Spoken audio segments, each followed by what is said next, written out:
नमस्कार, आप देख रहे हैं जस्ट टीवी। मैं हूं नेहा शुक्ला और स्ट्रेट टॉक लेकर एक बार फिर से आप सभी दर्शकों के सामने उपस्थित हूं। आज की स्ट्रेट टॉक कनाडा में हिंदू मंदिर पर हुए हमले और उसके बाद जिस तरीके से ट्रूडो सरकार की प्रतिक्रिया आई है, भारत सरकार की प्रतिक्रिया आई है, कनाडा में जिस तरीके से इस हमले का विरोध हो रहा है, क्या कनाडा में ट्रूडो सरकार लोकतंत्र का जो सबक दुनिया भर के लोगों को समझाने की कोशिश करी, उसी सबक में ट्रूडो, प्रधानमंत्री ट्रूडो खुद फेल हो गए? इसी सवाल के साथ आइए शुरू करते हैं आज की स्ट्रेट टॉक। तो बड़ा सवाल यही है कि लोकतंत्र का पाठ पढ़ाते पढ़ाते ट्रूडो सरकार ऐसा क्यों लग रहा है कि खुद ही देश के भीतर इस तरह के हिंसा, इस तरह के जो उग्रवाद है उस पर लगाम लगा पाने में असमर्थ दिख रहे हैं या फिर फेल होते दिख रहे हैं। ये जो हमला हुआ है, इस हमले को क्या, जिस तरीके से भारत सरकार ने कहा है कि राजनीतिक संरक्षण का ये उदाहरण है, क्या यही असल सच्चाई है? कुछ सवाल और कुछ और तथ्य जो हम पहले अपने दर्शकों के सामने प्रस्तुत करना चाहते हैं और उसके बाद आज के अपने मेहमानों से उस पर समझने की कवायद आगे बढ़ाएंगे। एक बार अपने टीवी स्क्रीन पर हमारे सवाल पर नजर डालिए कि क्या कनाडा में खतरे में है भारतीयों की सुरक्षा? जिस तरीके से इंडियन फॉरेन मिनिस्ट्री उसने रिएक्शन दिया इस मामले पर, पीएम ट्रूडो की जो राजनीतिक रणनीति है क्या फुस साबित हो चुकी है? ये सवाल ये भी है कि क्या कनाडा में विभाजन की जो राजनीति है ये हावी हो चुकी है पूरी तरीके से, और क्या कनाडा में वहाँ पर भारतीयों की सुरक्षा कहीं ना कहीं, इस पर जो चिंता भारत सरकार ने जताई है, इसे कैसे देखा जाना चाहिए? कनाडा के साथ जो भारत सरकार की भूमिका है, इसके क्या मायने दिखते हैं? और मंदिर पर हमला, भारतीय राजनयिकों के कथित फोन टैप, इन सब मामलों से भारत के साथ ट्रूडो सरकार के बर्ताव के क्या मायने हैं, ये समझने की कोशिश आइए आज के मेहमानों के साथ आगे बढ़ाएंगे। हमारे साथ जुड़ चुके हैं डॉक्टर प्रभात राय, फॉरेन इश्यूज एक्सपर्ट। हमारे साथ बीजेपी के प्रवक्ता जुड़ चुके हैं गुरप्रीत ढिल्लन। आपका बहुत बहुत स्वागत करती हूँ मैं। और शुरुआत प्रभात सर आपसे करना चाहूंगी। जब कनाडा से इस तरह की तस्वीरें आती हैं तो बहुत बड़ा सवाल खड़ा होता है, और मैंने स्ट्रेट टॉक की शुरुआत ही इस सवाल के साथ की थी कि क्या पीएम ट्रूडो लोकतंत्र का सबक पढ़ाते पढ़ाते खुद इस सबक में पिछड़ गए हैं या फिर फेल हो चुके हैं? प्रभात सर जी, देखिए, बात यह है कि ये जो खालिस्तान के समर्थक हैं, जो चाहे जगमीत सिंह हो चाहे अन्य लोग जो हैं कनाडा में, आप जानती हैं सबके नाम जी, ये लोग उन लोगों के विरुद्ध, उनकी इच्छाओं के विरुद्ध काम कर रहे हैं जो कनाडा के अंदर सिख कम्युनिटी है। हम कनाडा की सिख कम्युनिटी को अच्छी तरह से जानते हैं, बहुत अच्छी तरह जानते हैं। वो सिख कम्युनिटी कभी भी, या हिंदुस्तान की सिख कम्युनिटी भी कभी भी खालिस्तान की समर्थक नहीं रही। अगर ऐसा होता तो खालिस्तान के जो आतंकवादी हैं वो इस तरह परास्त ना हुए होते, हिंदुस्तान में बुरी तरह से परास्त हुए, आप जानते हैं। थोड़ा उन्होंने झंझट किया, काफी मारकाट की, अब वो उन्होंने अपना केंद्र जो है अमेरिका को और कनाडा को बना लिया है। 8 लाख तकरीबन जो है समझिए कि सिख रहते हैं कनाडा में, और वो एक वोट बैंक है। कनाडा का जो ट्रूडो सरकार है वो उनको एज ए वोट बैंक इस्तेमाल कर रही है, और कोई इसका पर्पज नहीं है। जो लोग झंडे लहराते हैं खालिस्तान के समर्थन में और जिस तरह की हिंसा वो करते हैं, जैसा कि अभी भी आपने देखा हिंदुओं के विरुद्ध जो है हिंदू मंदिरों के सामने झंडे लहराए गए, तो ये पूरी की पूरी एक साजिश है, मैं समझता हूँ, जिसका केंद्र अमेरिका रहा है। कनाडा तो सिर्फ एक उसका एक छोटी सी झलकी है। देखिए, जब शुरुआत हुई खालिस्तानी आंदोलन की पंजाब में, दैट वाज द पीरियड 1979, उस समय सारी योजना जो है वो सीआईए ने बनाई with the help of ISI. जी, आईएसआई तो टूल थी, उसके पीछे अमेरिकन गवर्नमेंट थी, क्योंकि अमेरिका बुरी तरह परास्त हुआ था बांग्लादेश के दौर में। उसकी सारी रणनीति जो है वो ध्वस्त कर दी थी भारत सरकार ने, और तब से वो बदला लेना चाहता था भारत से। मुजीबुर रहमान की हत्या भी उसी का एक हिस्सा थी। जी, मुजीबुर रहमान प्रधानमंत्री बने अमेरिका की इच्छा के विरुद्ध, तो उनकी हत्या में जहाँ मेजर दलीम वगैरह जो थे, दे वर ऑल सीआईए एजेंट्स। तो सीआईए के एजेंट्स ने दुनिया भर के अंदर कोहराम मचाया। क्यूबा के फिडेल कास्ट्रो को मारने की कितनी बार साजिशें की सारा इतिहास जानता है। जी। दूसरी जगह भी कितना कोहराम मचा है, डॉक्टर सुकर्णो को मारा गया इंडोनेशिया में, वहां पर सत्यानशीन कराया गया, हम्म। सुहर्तो को, जनरल सुहर्तो को, ये सब कहानी सब हम लोग जानते हैं। जी। भारत में भी शुरू से ही अमेरिका भारत के विरुद्ध रहा, पाकिस्तान का समर्थक राष्ट्र, पाकिस्तान सेंटो का सदस्य बनाया गया। हम्म। और ये दुश्मनी जब और बढ़ गई जब बांग्लादेश का निर्माण हो गया। पाकिस्तान फिराक में था, पाकिस्तान के पीछे कौन ताकत थी? अमेरिका। तो कनाडा और अमेरिका एक ही रणनीति के हिस्से हैं और उनमें ज्यादा फर्क नहीं है। अब जो अमेरिका में चल रहा है वो ही कनाडा में चल रहा है। जी। तो अमेरिका में उतना बड़ा वोट बैंक नहीं है सिखों का, हिंदुओं का बहुत बड़ा वोट बैंक है। तो इस तरह के जो झगड़े कराते हैं ना ये लोग धर्म के आधार पर, हालांकि सिख तो हमारे हिस्से हैं, हिंदुओं के हिस्से रहे सदा से, और सिख भी मानते हैं। जी। उनका जो पूरा का पूरा इतिहास है वो हिंदू धर्म की हिफाजत के लिए शुरू हुआ था, सब जानते हैं। कोई बड़ा ये जो झगड़ा कराने वाले लोग हैं, ये जो विभाजनकारी लोग हैं या पृथकतावादी लोग हैं, इनको थोड़ी सी शय मिल गई है ट्रूडो की। जी। और ये नहीं मिली, इनके पिता ने भी दी थी। ये आज की कहानी नहीं, एक लंबी कहानी है। जी।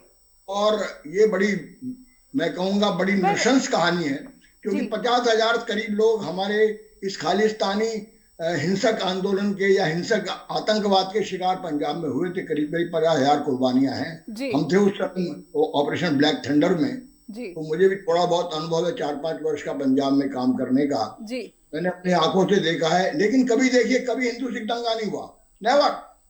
इतना बड़ा कत्लो गारत हुआ, आप जानते हैं 1984 में इंदिरा गांधी की मौत के बाद, लेकिन एक भी दंगा पंजाब में पूरे नहीं हुआ। ये शर्मनाक था कि दिल्ली के अंदर जिस तरह सिखों को मारा गया, ये शर्मनाक था जिस तरह जबलपुर में मारा गया, जिस तरह कानपुर में मारा गया। लेकिन वो कितने लोग थे? वो गुंडे थे सिर्फ, their people were not involve in that. जी।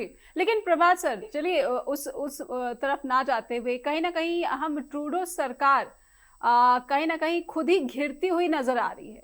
क्या राजनीतिक पॉलिटिकल जो स्ट्रैटेजी है प्रधानमंत्री ट्रूडो की, वो स्ट्रैटेजी उल्टी पड़ रही है और अब भारत का पलड़ा भारी होता दिख रहा है? आपकी टिप्पणी लूंगी। मैंने सर आपसे समझने की कोशिश की थी, मेरा सवाल था कि क्या प्रधानमंत्री ट्रूडो अपनी ही स्ट्रैटेजी में फंस चुके हैं? डिवाइड एंड रूल की जो उनकी पॉलिटिक्स है कथित रूप से, क्या उसमें फंस गए हैं? जी हाँ, एकदम फंस गए हैं। कारण उसका हम बताएं कि जितनी संख्या सिखों की है ना, अभी मैंने शुरू में मेंशन किया था 8 लाख करीब है जी, और 30 लाख करीब हिंदू रहते हैं वहां पर जी। इसलिए के जो हम लोग को वो प्रश्रय दे रहे हैं और जो आक्रमणकारियों को नहीं गिरफ्तार कर रहे हैं। एक दो लोगों का नाटक किया उन्होंने पकड़ने का, लेकिन मूल तो सब जानते हैं कि इन तमाम सिख जो समर्थक है, खालिस्तान समर्थक जो हैं, जो सोकाल्ड सिख लीडर्स हैं, उनको सिख लीडर कहते हुए मुझको शर्म आती है, वो खालिस्तानी लीडर्स हैं बेसिकली। इनको प्रेशर देकर वो खुद फंस गए। लेकिन आपने स्वयं ये बात कहा अपनी टिप्पणी की शुरुआत में ही कि जो सिख समुदाय है कनाडा में, चाहे जो देश के दुनिया के अन्य देशों में है, वो ज्यादातर भारत से बहुत ज्यादा प्रेम करता है और राष्ट्र प्रेम जो है उनका अगाढ़ है। ऐसे में कुछ लोगों के वोट के लिए क्या ट्रूडो सरकार इतनी बड़ी गलती करेगी? जी हाँ, कर रही है। वो इसमें वो गलत कैलकुलेट कर रहे हैं। जो लोग जमीन पर नहीं उतरते हैं और दूर से लीडरी करते हैं, बहुत सारे लोग हमारे देश में भी हैं इस तरह के, कोई ऐसी बात नहीं, सारी दुनिया में है, जिनका वो एलीट के लोग होते हैं। और वो क्योंकि ट्रूडो तो पता he was born with the silver spoon in his mouth, उनके पिता भी प्रधानमंत्री रहे वहां के, बहुत बड़ी पॉलिटिकल फैमिली के हैं। और एक बार जब उनके पिता ने इस तरह की कारस्तानी अंजाम दी थी कि बहुत बड़े खालिस्तानी आतंकवादी को प्रश्रय दिया था, जिस पर हत्या का मुकदमा चल रहा था हिंदुस्तान में, तो इंदिरा गांधी ने किस कदर उनको सख्त चिट्ठी लिखी थी, सब जानते हैं इस बात। और उसके बाद वो लाजवाब हो गए थे, कोई उत्तर नहीं दे पाए थे उसका। और उन्होंने अपनी रणनीति को फिर बदला था। ट्रूडो हारेंगे इस बार, यकीनन हारेंगे, और वो इस हार से बचने के लिए ये सब कारस्तानी अंजाम दे रहे हैं। मेरा तो अपना ख्याल ये है। बिल्कुल। और ये सब जो है, मैं ये कहता हूँ कि ये सब अमेरिका की शेपर है, इसके पीछे अमेरिकन रणनीति है। ये हमें साफ समझ लेना चाहिए। अंदर खाने अमेरिका हमको प्रेशर में लाना चाहता है इस प्रॉब्लम को लेकर, जो ये खालिस्तानी आतंकवाद का समर्थन करने वाले हैं। क्योंकि हम लोग बहुत दोस्ती बैलेंस्ड है, हम लोग इस समय विदेश नीति अपना रहे हैं। रूस के साथ भी हमारी दोस्ती है, अमेरिका के साथ भी हमारी दोस्ती है, काफी बड़ी दोस्ती है। लेकिन हमने अमेरिकन प्रतिबंधों को नहीं माना है। ये उसी रणनीति का हिस्सा है कि how to pressurize Indian foreign policy, जो इंडिपेंडेंट फॉरेन पॉलिसी है वो तो शुरू से ही चली आ रही है, वो तो शुरू से ही चली आ रही है। डॉक्टर प्रभात राय, इंडियन फॉरेन पॉलिसी शुरू से इंडिपेंडेंट रही है, ना कि किसी इन्फ्लुएंस में रही है। हम किसी भी गुट का हिस्सा नहीं रहे हैं अंतर्राष्ट्रीय स्तर पर, खास करके विदेश नीति के मामलों में। मैं गुरप्रीत जी के पास जाना चाहूंगी। गुरप्रीत जी, भारत सरकार को सख्त एक्शन लेना चाहिए। हमारा जो वहाँ पर दूतावास है उसने जो प्रतिक्रिया दी, विदेश मंत्रालय ने जो प्रतिक्रिया दी और अब विदेश मंत्री ने जो प्रतिक्रिया दी, प्रतिक्रिया के बाद सरकार क्या कर रही है इस मसले पर? जो है भारतीयों की सुरक्षा की चिंता जताई गई है, इस पर सरकार क्या कर रही है? नेहा जी, मैं थोड़ा बैक से शुरू करना चाहूंगा। वैसे विस्तार में डॉक्टर साहब ने पूरी सिस्टम बता दिया, समझा दिया, लेकिन मैं इसमें कुछ ऐड करना चाहूंगा कि भारतीय जनता पार्टी किस तरह से देखती है सारी चीज को। जब 2014 में सरकार बनी नरेंद्र मोदी जी की, उस वक्त एक ब्लैक लिस्ट चलती थी। आपको ध्यान होगा कि पिछली सरकारों में कुछ लोगों को ब्लैक लिस्टेड किया गया था कि आप जो है इंडिया में आ जा नहीं सकते जी। वो यही लोग थे जो उस टाइम, क्योंकि जैसे CIA वगैरह का की तरफ से ये प्रयास किया जा रहा था कि देश डिस्टेबलाइज करने के लिए इंडिया को, तो 70 के दशक में जो चला, 80 के दशक में जो चला, उस वक्त तो बहुत सारे जो लोग यहाँ से निकल गए और वहां जाके सेटल हो गए। उन लोगों ने, उनकी सोच आज भी वही 80 के दशक वाली है, वो उसी ऑरा में, उसी दायरे में रहते हैं। लेकिन क्या है कि कुछ लोग जो, जिन्होंने देखा है भारतीय जनता पार्टी के काम करने का तरीका शुरू में 2015-16 तक, तो कई चीजें हमने ऐसी की। करतारपुर कॉरिडोर खुला, जैसे गुरुद्वारे का रास्ता, सिखों के दिलों में उसकी भी और रिस्पेक्ट बनी। एक ब्लैक लिस्ट थी जो बड़ी 138 या मैं शायद मैं रहूं 130 या 38 ऐसे करके उसकी, उसको बिल्कुल खत्म किया। उसमें सिर्फ 2 नाम बचे थे, बाकी सारी खत्म कर दी कि आप लोग फ्रीली आ जा सकते हैं, क्योंकि भारतीय जनता पार्टी को लगा कि अब वो पुराने जख्म जो है वो भर जाएंगे, भर गए हैं ऑलमोस्ट। वो एक जनरेशन था, लेकिन पाकिस्तान और ये जो, जैसे इन्होंने बताया, अमेरिका और कनाडा में बैठे हुए जो उनकी एजेंसियां हैं, उनको बर्दाश्त नहीं होता कि भारत जो है ये इतनी तेजी से तरक्की क्यों कर रहा है, ये हमारा बिना सुने। वो चाहते हैं, अमेरिका में इसलिए जाता है हर कंट्री में उसका पपट बैठा हो। प्रधानमंत्री ऐसा होना चाहिए कि जो अमेरिका बोले वही शब्द उसके मुंह से निकले, बिल्कुल रट्टू तोता बना के बिठाना। लेकिन जब वो ऐसा अब मिलने शुरू हुए कि हमारी इंडिपेंडेंट पॉलिसी है, हमारे देश के लिए जो होगा वो सही होगा, वही हम करेंगे और हम अपना हित पहले देखेंगे, तो उस वक्त एजेंसियों को ये तो हाथ में आज गिरा किस तरीके से, तो इन्होंने दोबारा से उस जो था पुराने बैठे हुए लोग, उनको हवा देनी शुरू की, जिनको हम आज खालिस्तानी एक्टिविस्ट कहते हैं, उनको हवा दी, उनके तरफ से बयान कराए ये कि वो चिड़ासा है पन्नू ना, मुश्किल से 4.5 फुट का है, उसको बुलवाना शुरू किया। उसने ऐसे ऐसे जहर घोलना शुरू किया कि यहाँ पर लोगों का दिमाग खराब हो। लेकिन भारत का जो सिख है, पंजाब का जो सिख है, चाहे वर्ल्ड में कहीं भी रहता है, वो एक करता नहीं अपने आप को बिल्कुल भी। ये चंद लोग हैं जिनका दिमाग पहले तो सिस्टम भी खराब होता है, अब बाकी का खराब करने की कोशिश करते हैं। और मैं आपको बड़ी बात बताऊं, कनाडा के गुरुद्वारों पर मैक्सिमम उन लोगों ने कब्जा करके रखा हुआ है, ये जो माइंडसेट के लोग हैं। और एक आम सिख को वहां गुरुद्वारे में जाना, वहां अपना शांति से बैठना, अरदास करनी, वो भी नसीब नहीं होती। कई बार इनकी जो लाउड स्पीकर से टाटा होती है, वो लोग शान होके आ जाते हैं। मेरे बहुत से रिश्तेदार बहन भाई वहां पे है कनाडा में, वो कहते भी यार जब भी गुरुद्वारे जाओ, इनका कोई आगे से लेक्चर खड़ा होकर दे पाता है और वो जहर निकल रहा होता है इस तरह का, हमारा तो बात नहीं लगती बिल्कुल। सब जो सिख धर्म है उसकी आस्था जो इंडिया में हिंदुस्तान के साथ है जी, ठीक है, शहीदियां इसको है। लेकिन ये कुछ चंद लोग, लेकिन कनाडा इसको ऐसे देखता है कि फ्रीडम ऑफ एक्सप्रेशन है, ये अभिव्यक्ति की स्वतंत्रता के तहत आता है। कनाडा इसे ऐसे देखता है, स्वतंत्रता है कि आप किसी देश के प्रधानमंत्री को मार देने की बात करो, ये क्या ये अभिव्यक्ति की स्वतंत्रता होती है? किसी देश का, एक भारत के प्रधानमंत्री की असैसिनेशन हो गया, वो पुराना समाज 84 का निकल गया। एक वो वक्त था, जख्म थे, वो भर भी गए, निकल गया, वो दौर चला गया। आज फिर उसका जुलूस निकाल रहे हैं, उसकी झांकी बना के वहां पे निकाली जा रही है। इंदिरा गांधी को मरते हुए दिखाया गया, बेअंत सिंह सतवंत सिंह को गोलियां मारते दिखाया गया। उसका क्या, क्योंकि बाकी लोगों के दिमाग के ऊपर इसका असर डालने के लिए ऐसी हरकतें जानबूझ के करवाई जा रही हैं, ताकि भारत जो है आज तो तरक्की की राह पे चल रहा है, इनमें कोई ना कोई क्लेश हो आपस में। और आज हमें हिंदुओं को भी, सिखों को भी, हर एक भारतीय को ये ठंडे दिमाग से सोचना पड़ेगा कि इनकी साजिश में फंसना नहीं है। ये जब लोग आके कितनी संख्या थी वहां पे, पर जिस तरीके से कनाडा में जो हिंदू समुदाय कम्युनिटी है वो प्रोटेस्ट कर रही है और अपने गुस्से का प्रदर्शन कर रही है, कई इस तरह के वीडियो जो है सोशल मीडिया पर बाढ़ की तरह यहाँ पर शेयर किए जा रहे हैं, जिसमें ये दिखाया जा रहा है कि किस तरह से ट्रैफिक ब्लॉक किया जा रहा है। और वहाँ जो लोकल्स हैं, जो कनाडाई नागरिक हैं, जो दूसरे कम्युनिटी के हैं, उनमें इस प्रदर्शन को लेकर कहीं ना कहीं थोड़ी सी नाराजगी भी देखने को मिली है। सोशल मीडिया पर बहुत सारे ऐसे जो है वीडियोस शेयर किए गए। गुरप्रीत जी, क्या इस तरह का विरोध प्रदर्शन उचित है? नेहा, मैं वही उसी बात पे आता था, ये सबको अधिकार है प्रदर्शन करने का शांतिपूर्वक जी, पर जाकर के अधिकार नहीं है किसी को।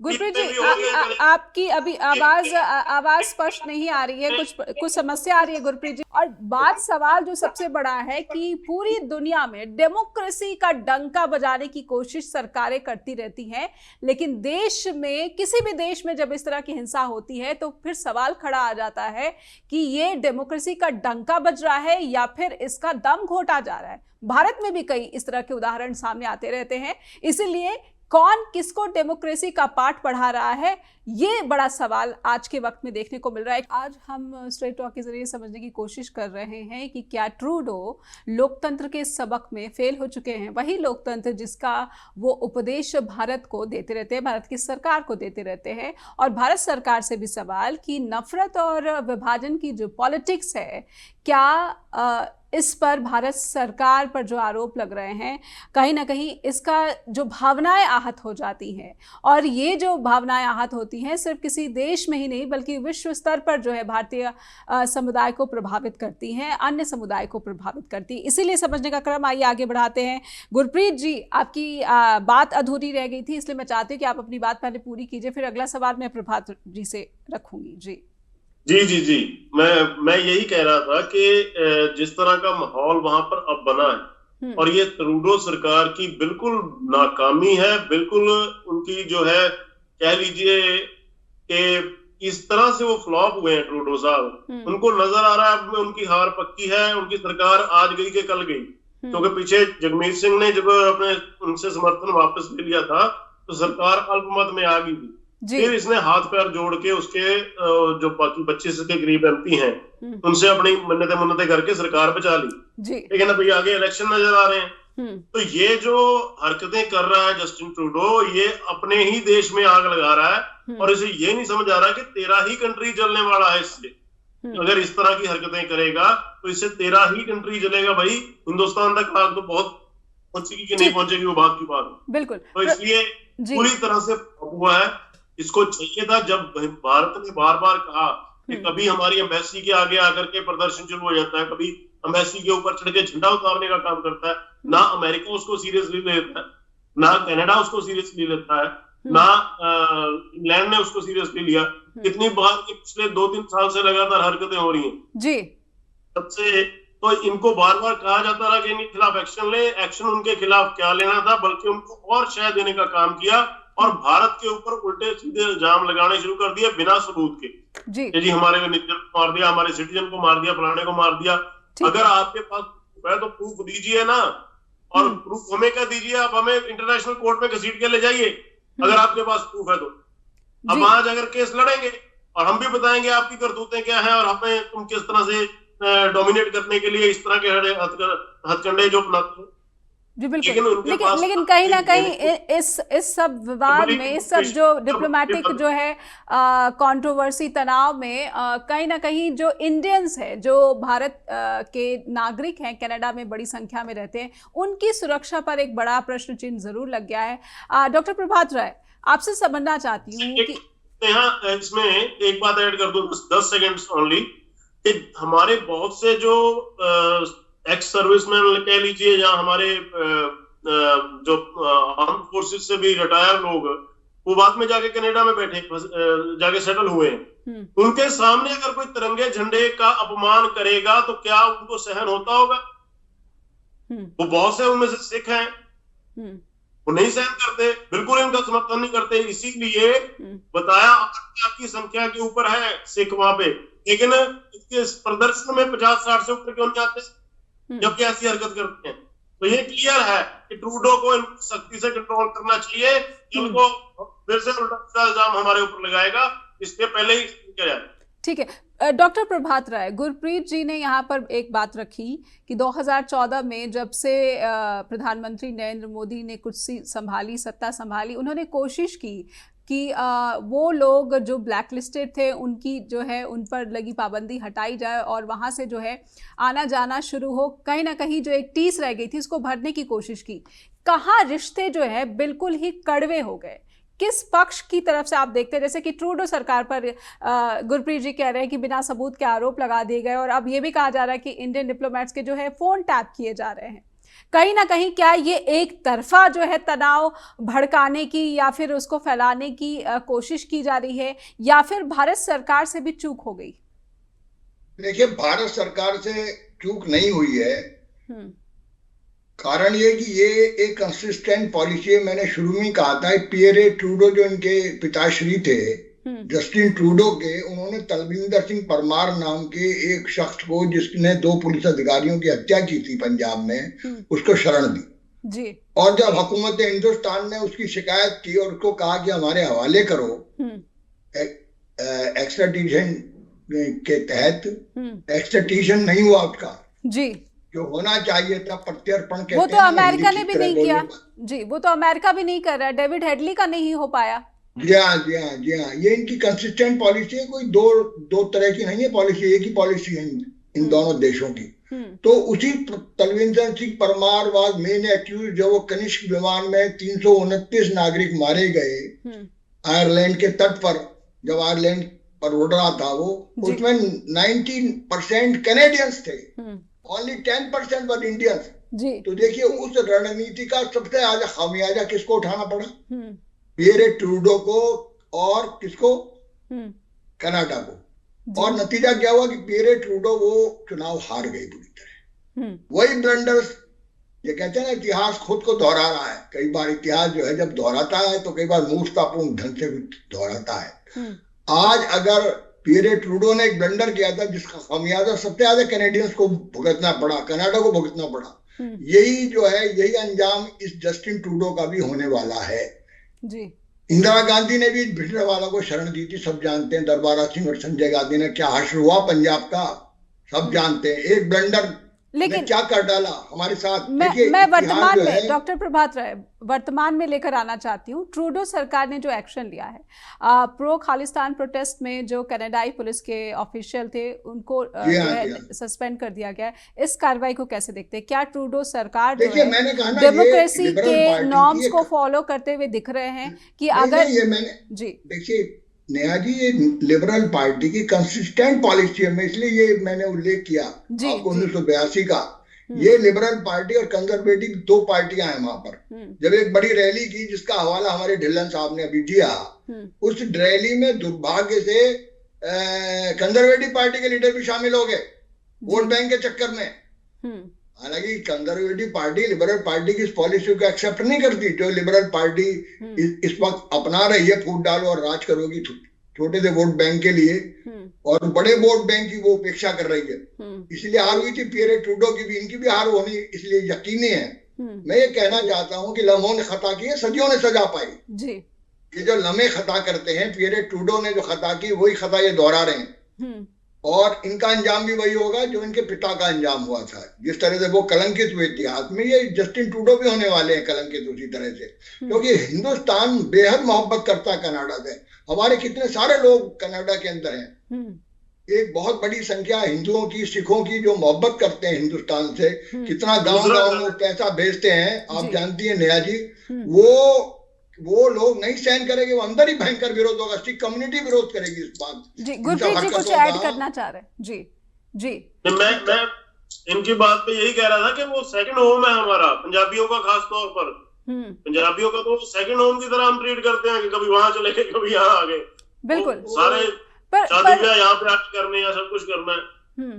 तो मेरे कहने का मतलब है कि हिंदुस्तान तो बेहद बेहद इंसानियत के साथ, बेहद बेहद समझिए कूटनीतिक सक्रियता के साथ इस मामले को हल करना चाहता है। अभी डोभाल साहब ने, डोभाल साहब हमारे साथी रहे, डोभाल साहब ने ये देखिए सिंगापुर में अपने समकक्ष के साथ मुलाकात की। निरंतर हम लोग कूटनीतिक कोशिशें कर रहे हैं इस मामले को सुलझाने के लिए, लेकिन ये मामला क्योंकि पॉलिटिकल अपॉर्चुनिज्म का है, इसमें इसलिए कूटनीति यहाँ पर काम नहीं कर पा रही। हमारे राजनयिकों को उन्होंने निष्कासित कर दिया, प्रतिक्रिया में हमने भी कर दिया, कुछ लोगों ने हमको क्रिटिसाइज भी किया कि भाई हमने क्यों कर दिया, हमको नहीं करना चाहिए था, सब्र से काम लेना चाहिए था।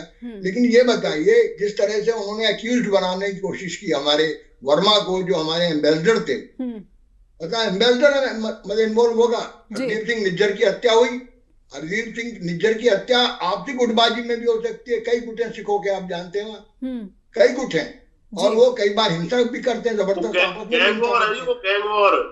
गैंग वॉर वहाँ चलती रहती है, ये बिल्कुल ठीक है।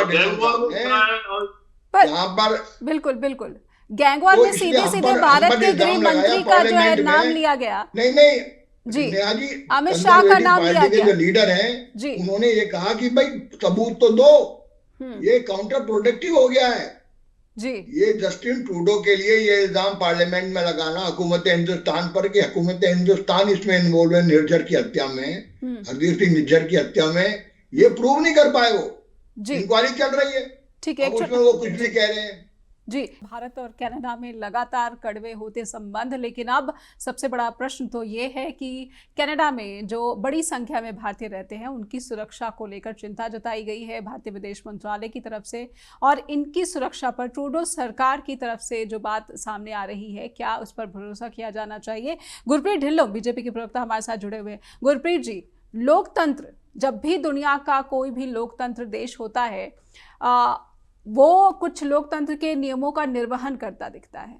अगर ट्रूडो सरकार से भारत सरकार की अपेक्षा है कि लोकतंत्र के नियमों का पालन हो, सभी नागरिकों की सुरक्षा की जाए, बजाय ये देखते हुए कि वो किस समुदाय, किस धर्म, किस जाति, किस भाषा से संबंध रखता है, कहीं ना कहीं लोकतंत्र का पाठ पढ़ाने वाली भारत की सरकार खुद लोकतंत्र के नियमों की अवहेलना करती बार बार देखी गई है। और जैसा कि मैंने एक बार पहले भी कार्यक्रम के दौरान कहा है, जब हम नफरती विभाजनकारी पॉलिटिक्स को अपनाएंगे तो कहीं ना कहीं इस तरह से विदेश नीति पे इसका असर दिखता है। और खास करके तब जब पूरा का पूरा जो वर्ल्ड है, दुनिया है, वो डिजिटल वर्ल्ड बन चुका है, सूचनाएं कहीं एक जगह नहीं होती, वो उनका बहुत तेजी से जो है प्रसार हो जाता है। गुरप्रीत जी, कहीं ना कहीं ट्रूडो सरकार जिस तरीके से आंखें तरेर रही है, मोदी सरकार कह लीजिए, एनडीए सरकार कह लीजिए, भारत सरकार कह लीजिए, सवाल उठ रहे हैं।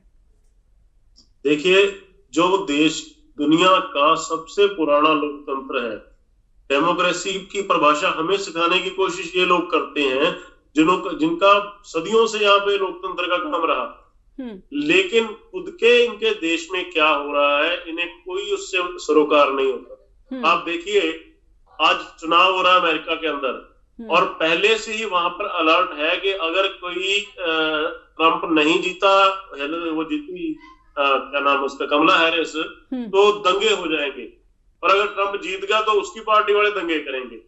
आप समझिए, भारत में इतने चुनाव हो रहे हैं, आप आज हर 2-3 महीने के बाद किसी न किसी स्टेट का चुनाव आ जाता है। अभी हमारा लोकसभा का निकला, इतना बड़ा चुनाव, 140 करोड़ लोगों का वोटिंग करना, और कोई दंगा फसाद नहीं, शांतिपूर्वक सारा मुठमुठ घटनाएं होती है, उसको आप मायने नहीं रखती। लेकिन जम्मू कश्मीर जैसी स्टेट में इतना पीसफुल सक्सेसफुल चुनाव हुआ, और हमें डेमोक्रेसी के ऊपर पाठ पढ़ाने वाले, उनके अपने पिछले इलेक्शन में देखा होगा अमेरिका में क्या हालत हुई थी, उनके व्हाइट हाउस पे, उनकी क्या कहते हैं पार्लियामेंट में, सब जगह पे तो घुसने धक्काकारी। पूरा अमेरिका एक तरह से जो उनका राजनीतिक ढांचा था वो बिल्कुल हौच पौच हो गया था जी। और वो हमें डेमोक्रेसी का पाठ पढ़ाते हैं। हमारे यहाँ तो कभी ऐसा कुछ नहीं हुआ। अभी आप कनाडा के अंदर जो आग लगी हुई है वो असल में प्रॉब्लम होता क्या है, ट्रूडो सरकार बुरी तरह से फ्लॉप हुई है, फेल हुई है। इन लोगों ने कोविड के बाद एक तो इतना जो उस टाइम पे रियायतें दी थी, अब जाकर उसके बाद इन्होंने इतना टैक्स बढ़ा दिया, कार्बन टैक्स के नाम पर, इसके टैक्स के नाम पर, और लोगों का कचूमर निकाला हुआ। लोग परेशान है इससे।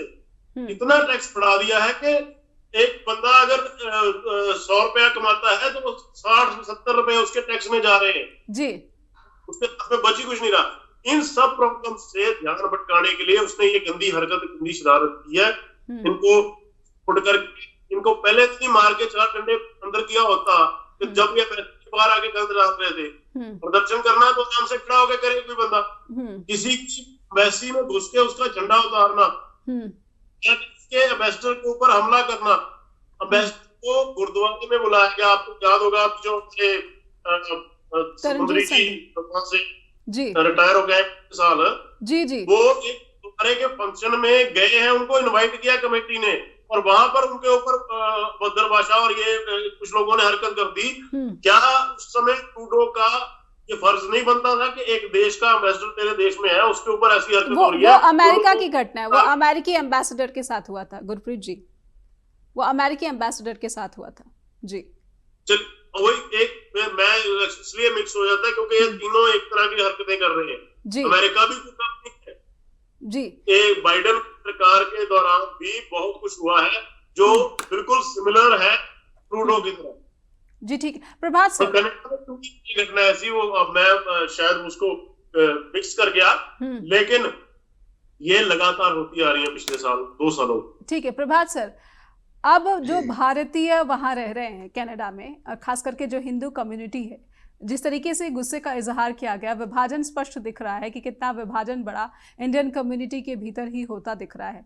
क्या इसके आगे अब इंडियंस की सिक्योरिटी, सेफ्टी को आप कितनी बड़ी चिंता, कितना बड़ा कंसर्न देख पा रहे हैं? देखिए, इस तरह के जो भी राजनीति होती है कहीं भी हो, चाहे दुनिया के किसी भी हिस्से में हो, कि चाहे भारत में भी हो जी, जो धर्म पर बेस्ड पॉलिटिक्स है ना, वो बड़ी खतरनाक होती है, जात पर, धर्म पर। सेकुलरिज्म एक यूनिवर्सल ट्रुथ है। सारी कम्युनिटीज के लोग, अलग अलग विश्वासों के लोग हैं, और उनके बीच सौहार्द जब होता है तभी जो है देश आगे बढ़ता है जी। अगर दंगे होंगे कनाडा में, दंगे होंगे अमेरिका में, तो ये जो सो कॉल्ड जो डेवलपमेंट है ना, हमारा इकोनॉमिक डेवलपमेंट, वो हैम्पर्ड हो जाता है। हमारे यहाँ भी होता है, हमारे यहाँ भी दंगों का इतिहास लंबा रहा है, आप जानते हैं। तो हम भी उससे छूते नहीं है, बेकार हम बिना बात अपना महिमा मंडन करें, ये भी अच्छी बात नहीं है। अभी उत्तर प्रदेश में बहराइच के दंगे एक ताजा उदाहरण है। जी हाँ, हम लोग बेकार अपना बिना बात महिमा मंडन करने लगते हैं। हमें भी अपने अंदर झांक कर देखना चाहिए किस तरह की राजनीति हमारे मुल्क में भी है। सर चुनाव के लिए बात कर रहा था कि अभी लोकसभा का वो कहता है उसमें कोई दंगा फसाद नहीं हुआ, लेकिन दंगों का एक लंबा इतिहास हमारे मुल्क में है, और अभी भी चुनाव के बाद भी दंगे होते रहते हैं, कोई नई बात नहीं है। उसके लिए भी हमें बड़ा लंबी लड़ाई लड़नी पड़ेगी अभी, सही मायने में इंसान बनने के लिए, भारतवासी बनने के लिए। क्योंकि देखिए, जिस तरह जात और धर्म की राजनीति भारत में भी रैंपेंट रही है जब से हम आजाद हुए, उसके पहले भी थी, बीज तो अंग्रेजों ने ही बोए थे, लेकिन शिकार तो हम सब हुए ना। पाकिस्तान का निर्माण तो हमारे कर्मों से हुआ ना, जिसका फल हम आज तक भुगत रहे हैं। 1 लाख लोग मर चुके हैं कश्मीर में, 50,000 लोग मरे इसी पंजाब के खालिस्तानी आतंकवाद में। आप जानते हैं आसाम में एक लंबी कहानी है युद्ध की। आजकल मणिपुर का हाल देखिए, आजकल आप मणिपुर का हाल देखिए ना, किस कदर आपस में कम्युनिटीज लड़ रही हैं, मैतेई और जो दूसरी कम्युनिटी है, कुकी कम्युनिटी। तो मेरा कुकी कम्युनिटी। तो मेरा कहने मतलब है, कोई महिमा मंडन की जरूरत नहीं है, हमें अपने मुल्क को भी झांकना चाहिए अंदर से, अपनी फितरत को। लेकिन एक बात सही है कि हम लोग इसको पसंद नहीं करते, भारत की जनता इसे पसंद नहीं करती, कनाडा की जनता भी पसंद नहीं करती। जिस तरह के बयान पन्नू दे रहा है अमेरिका के अंदर, शर्मनाक है।